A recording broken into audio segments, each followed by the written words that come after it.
Si Goku ay may higit sa 100 taon sa loob ng Hyperbolic Time Chamber. Ito ay umabot sa isang napakalakas na yugto na higit sa lahat ng mga Diyos at mga anghel. Mas gusto ni Goku na manatili ng mas matagal sa lugar na iyon dahil gusto niyang maging pinakamalakas sa lahat. Mas mataas pa kay Daishenkan at kay Zenozama mismo. Sa labas ng silid pagkatapos ng 100 araw na lumipas sa Earth. Ipinagpalagay ni Bulma at ng iba pa na dapat ay namatay na si Goku sa lugar na iyon. Kaya tinanggap na nila ang katotohanan ito kahit na mahal na nilang lahat si Goku noong panahong iyon. Ngunit alam nila sa kanilang sarili na ang pagtanggap sa kanyang kamatayan ay isang bagay na lubos na kinakailangan. Sa huli problema pa rin si Goku at ginawa nila ang pinakamahusay na paraan para itago ito. Sa ibang lugar ilang araw nang hinihiling ni Zenozama ang pagdating ni Goku para humingi sa kanya ng isang bagay at makipaglaro sa kanya.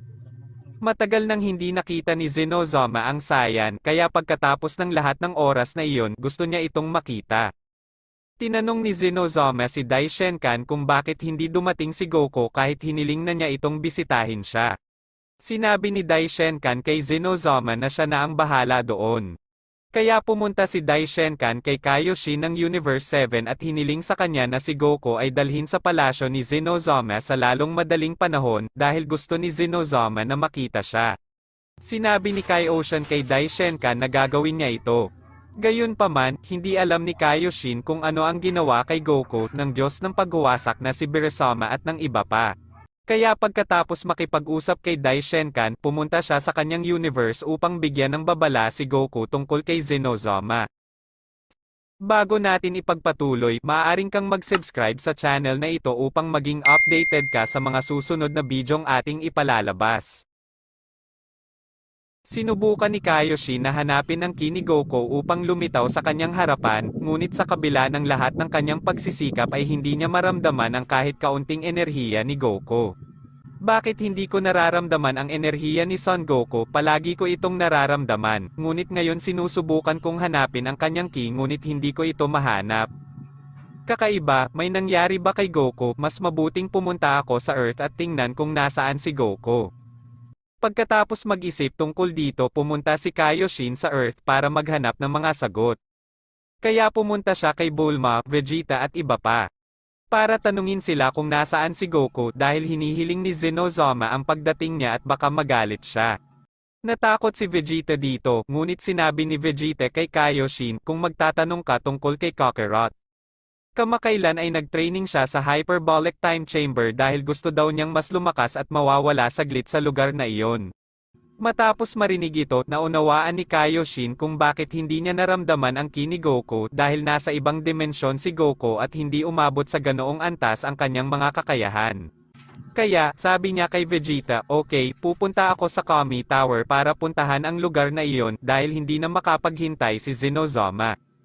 Natakot si Vegeta sa sinabi ni Kaioshin dahil kung pupunta siya sa lugar na iyon, mapapansin niyang nawasak ang pinto sa Hyperbolic Time Chamber. At tiyak na sasabihin niya ito kay Daishenkan at sasabihin ito kay Zenozama at baka magalit si Zenozama. Hindi, teka, huwag mo siyang pakialaman, sabi niya na huwag siyang gagambalain kahit anong mangyari. Alam mo naman si Kakarot, hindi niya gusto na maistorbo habang nagte-training siya. Napansin ni Kaioshin na parang may kakaiba sa sinabi ni Vegeta sa kanya, sige Vegeta, sabi niya. Nagpaalam si Kaioshin sa lahat at nag-teleport palabas doon. Napagtanto ni Vegeta, Bulma at ng iba pa na hindi sila pakikinggan ni Kaioshin at tiyak na pupunta siya sa Hyperbolic Time Chamber para hanapin si Goku. Kaya wala silang choice kundi dalhin si Beerusama para pigilan si Kaioshin na magsabi ng kahit ano kay Zenozama o kay Daishenkan. Samantala, dumating si Kaioshin sa Kami Tower, ngunit natagpuan na ang pinto sa Hyperbolic Time Chamber ay ganap na nawasak. Natagpuan niya ang pag-atake na sumira sa pinto ay ginawa mula sa labas. Ano ang nangyari sa entrance ng silid? Sinadya ba nilang sirain ang entrance at exit ng lugar na ito? Anong nangyayari? Teka, ngayon naiintindihan ko na, kaya pala parang kinakabahan si Vegeta nung sinabi ko sa kanya na pupunta ako sa lugar na to, baka kinulong niya siya doon. Pero bakit hindi ko gets, napakatanga ni Vegeta sa pagsasabi sa akin tungkol sa pagpunta dito ni Goku, marahil ay hindi niya akalain na pupunta ako, ngunit mali ang kanyang mga palagay. Pagkatapos itong makita ni Kaioshin ay sinubukang tulungan si Goku sa pamamagitan ng pagsasabi kay Dai Shenkan tungkol dito. Ngunit bago pa man siya makagalaw para lisanin ang planetang Earth, nagpakita si Beerusama sa harap ni Kaioshin. Mr. Beerusama, anong ginagawa mo dito? Pumunta ka rin ba para bisitahin si Son Goku? At teka, bakit ganyan ka makatingin sa akin? Huwag mong sabihin sa akin na kasali ka sa lahat ng ito, hindi pwede, sabi ni Kaioshin. Tama, pumunta ako dito para pigilan ka sa pagsasabi nito sa iba, kung gagawin mo, magbabayad ka ng malaki. Hindi kita maaaring takutin ng kamatayan dahil umaasa ako sa iyo upang mabuhay, ngunit maaari akong gumawa ng mas masahol pa sa iyo kaysa sa kamatayan. Kaya't huwag mong isipin na sabihin ang isang salita nito sa sinuman. Sabihin mo na lang kay Zenozama na nagsasanay si Goku at malapit na siyang bisitahin sa kanyang palasyo, naiintindihan mo ba ako? Walang pagpipilian si Kaioshin kundi tanggapin ito. Pumunta siya kay Dai Shenkan at sinabi sa kanya na hindi makakapunta si Goku para bisitahin si Zenozama dahil abala siya sa pagsasanay, ngunit sa lalong madaling panahon ay dadalaw siya sa kanya. Sinabi ito ni Dai Shenkan kay Zenozama. At si Kaioshin ng Universe 7 ay umalis sa lugar ng walang paalam. Salamat dito, ang mga nasa Universe 7 ay naligtas mula sa pagdurusa sa galit ni Zenozama. Natiyak na magtatapos ng napakasama si Zenozama pagkatapos ng sinabi ni Dai Shenkan sa kanya ay mas piniling hintayin si Goku na matapos ang kanyang pagsasanay para hindi siya maistorbo. Samantala, si Goku sa Hyperbolic Time Chamber ay nagpapatuloy sa pagsasanay ng walang tigil. Gugugol siya ng 1,000 taon sa lugar na iyon, mayroon ng kapangyarihan si Goku na halos hindi maabot, kahit para kay Zenozama mismo, ang kapangyarihan ni Goku ay isang bagay na hindi maisip, kahit na para sa pinakamakapangyarihang mga Diyos ng universe. Sa oras na ito, mayroon ng higit na sapat na kapangyarihan si Goku para wakasan ang buhay ng sinumang nilalang. Naabot na niya ang isang estado kung saan ang kanyang naging 1,000 taon na ang nakalilipas ay hindi naganap na umiiral. Gumugol ng 1,000 taon doon nang walang pakikipag-ugnayan sa sinumang individual. Dahilan upang magkaroon siya ng mas malaya at tumpak na paraan ng pag-iisip. Marami na siyang natutunan at nakagawa ng maraming sikretong pamamaraan na siya lang ang mayroon at sapat na ang tagal para maramdaman ni Goku na umalis doon. Ngayon ang aking kapangyarihan ay higit na mataas kaysa sa anumang nilalang, pagbabayaran nila ang ginawa nila sa akin, hindi ko ito makakalimutan. Ilang siglo na akong nag-iisa sa lugar na ito na hindi ko nakakalimutan ang pagtataksil ng mga taong dapat kong maging kaibigan. Iba na ang nakikita ko ngayon, hindi man lang ako makapagtiwala sa sarili ko, bakit ako magtitiwala sa iba? Ang totoo lang, kahit anong gawin mo para sa kanila, makikita lang nila ang masama at negatibong side ng mga bagay. Kaya nga ako ay tatayo ng mag-isa mula ngayon at siya na gustong tumayo laban sa aking kapangyarihan ay magbabayad para dito ng kanyang buhay. Sapat na ako sa lugar na ito, hindi madaling tumingin sa paligid mo at makitang wala talagang bakanteng espasyo. Kaya ngayon pagsisisihan nyo ang ginawa nyo. Determinado na umalis, nagsimulang dagdagan ni Goku ang kanyang kapangyarihan ng higit pa hanggang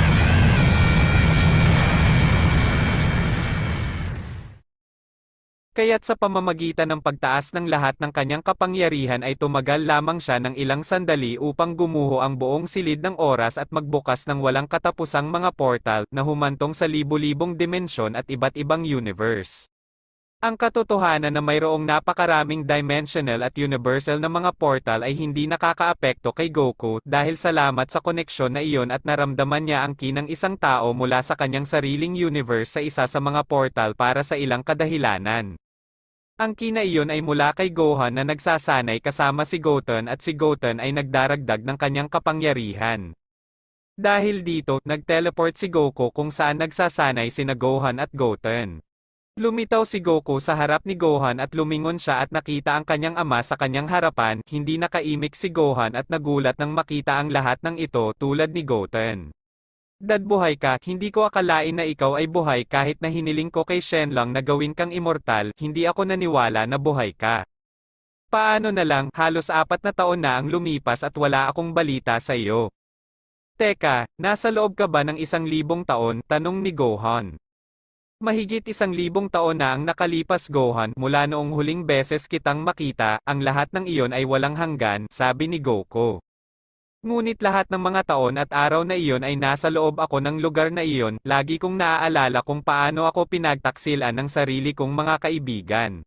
Gusto kong sirain ang lahat sa paligid ko sa tuwing pumapasok sa isip ko ang pag-iisip na iyon, ibinigay ko sa kanila ang tiwala ko sa buhay ko at nakatanggap ako ng direktang saksak sa likod. Dahil dyan magbabayad ang lahat ng nagtaksil sa akin, una pupuntahan ko si Vegeta, tignan natin kung anong sasabihin ng lintik na iyon. Dad, anong ibig mong sabihin? Sinasabi mo bang si Vegeta ang nagkulong sa'yo doon? Hindi niya kaya, kinausap ako ni Kaio-sama at salamat dito, ginawa kong immortal ka gamit ang Dragon Ball, ayaw niyang sabihin sa akin kung sino ang mga gumawa ng lahat ng ito sa iyo. Pinaghihinalaan ko ang lahat, ngunit si Vegeta bakit niya gagawin iyon, wala itong saysay, bakit gagawin ito sa sandaling iyon kung maaari niyang gawin ito ng mas maaga. Gohan, ang mahalaga ay pinagtaksilan niya ako at babayaran niya iyon. Dad, huwag mong gawin ito, hindi mo karapat-dapat gawin ito, please, nakikiusap ako na wag mo siyang patayin, minsan mo na siyang pinatawad, hindi na magiging mahirap na gawin mo ulit iyon. Kahit nagalit ako sa kanya ngayon sa ginawa niya, hindi ko akalain na sasaktan mo si Vegeta, tiyak may mga dahilan siya. Manahimik ka Gohan, wala akong pakialam sa mga sinasabi mo, wala akong pakialam kung ano man ang sasabihin ng kahit sino sa akin ngayon, sa huli alam ng lahat kung paano saksakin sa likod at sirain ang tiwala ko. Nasabi ko rin kay Kaio-sama kahit nakakulong ako sa loob ng kwarto at sinabi niya sa akin kung sino ang nasa likod ng lahat ng ito.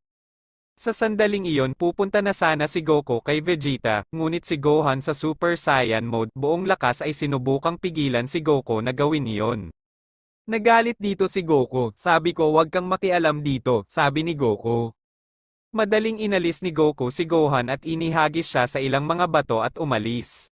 Iniwan si Goten na natulala sa kanyang nasaksihan. Anong nangyari sa tatay ko? Hindi na siya gaya ng dati, hindi ko na siya kilala ngayon, sabi ni Gohan. Samantala, mabilis na nakarating si Goku kay Vegeta na kasama ni Bulma, nagpakita si Goku sa harapan ni Vegeta, parehong hindi makapaniwala sina Vegeta at Bulma sa kanilang nakikita. Akala nila ito ay isang taong may kaparehong itsura bilang Goku, ngunit napagtanto ng maglaon, ito pala ang tunay na Goku. Ano ito? Imposible, si Kakarot ay dapat matagal nang namatay sa lugar na iyon, paanong posible na buhay pa siya? Siguradong naubusan na siya ng pagkain doon at bukod sa 1,000 taon na ang lumipas, hindi ito maaaring maging totoo. Si Kakarot ka ba talaga? Bakit ako nanginginig? Ano bang problema ko? Vegeta, matagal kong hinintay ang sandaling ito, sabi ni Goku. Ginugol ko ang lahat ng oras na ito, paulit-ulit na inaalala ang ginawa mo sa akin, hinding-hindi ko makakalimutan, paano ko iyon ang dahilan kung bakit gumugol ako ng mahigit 1,000 taon sa kasuklam-suklam na lugar na iyon. Alam ko kung sino ang sangkot sa aking pagkakakulong at lahat sila ay magbabayad dito. Sa sandaling iyon, napagtanto ni Vegeta na hindi dumating si Goku na may mabuting hangarin at sinabi kay Bulma, umalis ka sa lugar na ito ng mabilis hanggat maaari, mangyaring, hindi ka kabilang dito. Hindi pinansin ni Bulma ang sinabi ni Vegeta, ngunit naisip niyang maipapaliwanag niya ang mga bagay kay Goku at ayusin ang lahat, ito pala ay isang napakalaking pagkakamali. Si Goku na malayo sa pagsagot sa kanya ay nagsimula sa kanyang mga mata na may matinding galit at lamig, na nagpaunawa kay Bulma na ang kanyang mga salita ay hindi makakatulong. Aatakihin na sana ni Goku si Bulma, ngunit sa sandaling iyon. Mabilis na pinigilan ni Vegeta si Goku, sabi ko umalis ka na dito, hindi mo ba naiintindihan, sabi ni Vegeta.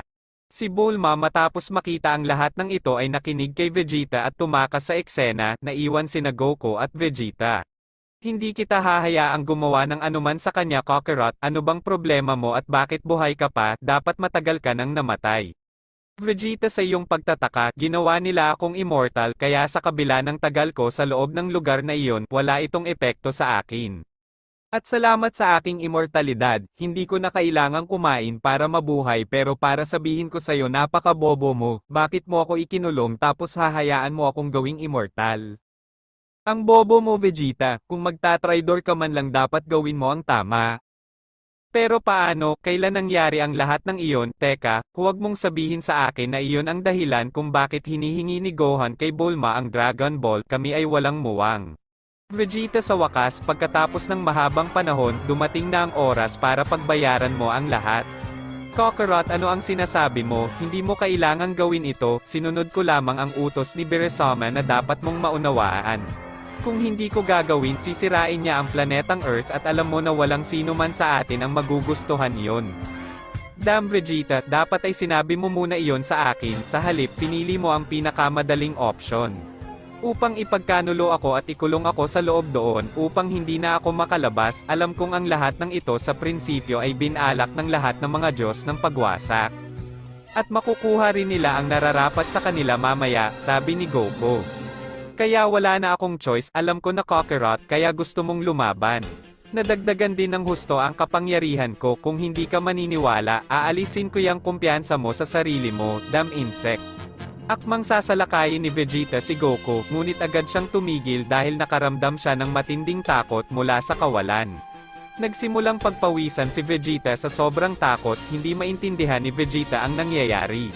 Gayunpaman, ito ay isang hindi sinasadyang reaksyon ng kanyang katawan patungo sa hindi masusukat na kapangyarihan ng Saiyan. Ano bang problema ko? Bakit ako natatakot? Ano ang nangyayari?